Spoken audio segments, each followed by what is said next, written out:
大土豆便宜了，1块钱买了一个。今天用土豆来分享一个好吃的做法，不炒不煮也不炖。首先把土豆的外皮去掉，去好皮的土豆来切一下，切成厚厚的薄片就可以了。切好以后收入碗中，端走放在蒸笼里，盖上盖子，大火蒸熟。准备3块钱的猪肉来切一下，先切成宽条，再改刀切成小肉块。切好以后收入大碗中，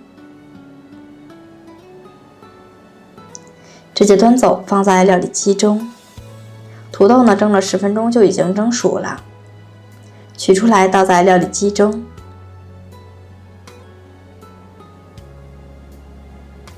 盖上盖子，用尽全力打碎，多打几遍，打得细腻一点，成这种糊状就可以了。倒在大碗里，开始调个味儿，倒入料酒去腥，2勺食盐，1勺胡椒粉，倒入生抽和老抽，芝麻油多来一点，顺着一个方向先搅和搅和。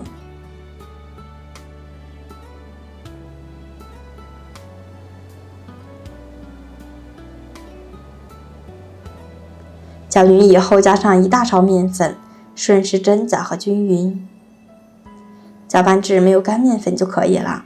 加上30克菜籽油，加油可以使肉馅更加滑嫩好吃。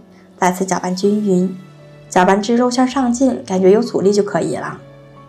烤盘上面铺上油纸防粘，来上一些菜籽油涂抹均匀，可以有效的锁住水分。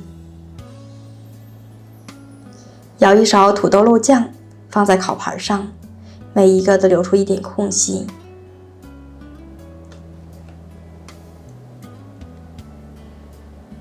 找一个刷子刷油防粘，把肉糊摊成小饼，大小形状根据喜好来操作就可以了。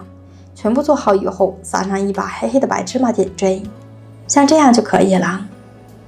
直接放在烤箱中层，上火230度，下火230度，烤20分钟就可以了。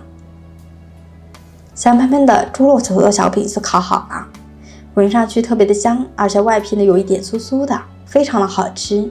猪肉和土豆做成小饼，这样做法非常简单，一口一口吃下去，好吃的停不下来。